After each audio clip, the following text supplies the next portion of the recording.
શક્તિ અને આસ્થાના કેન્દ્ર અંબાજીમાં આગામી 20 થી 26 સપ્ટેમ્બર દરમિયાન ભાદરવી મહાકુંભ યોજાશે। મેળા પૂર્વે ભાદરવી પૂનમ યા સંઘ સેવા ટ્રસ્ટની વાર્ષિક બેઠક યોજાઈ, જેમાં ગુજરાતભરના સંઘોના પ્રતિનિધિઓ જોડાયા હતા। આ વર્ષે 1685 સંઘોનું રજીસ્ટ્રેશન થયું છે। જિલ્લા કલેક્ટરે ભક્તોને કોઈ તકલીફ ન પડે તે માટે વ્યવસ્થાની ખાતરી આપી છે।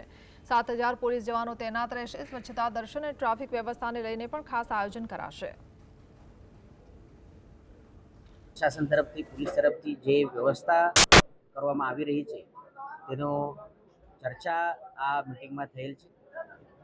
સંઘના સ્વચ્છતાનો અભિગમ ફક્ત બનાસકાંઠા જિલ્લો નહીં પણ સમગ્ર ગુજરાતમાંથી જે જિલ્લામાંથી સંઘો નીકળે છે એ બધા જ જિલ્લાની અંદર રોડ ઉપર સ્વચ્છતાનો અભિગમ અપનાવવામાં આવે એવી આજે અમે માગણી કરી છે।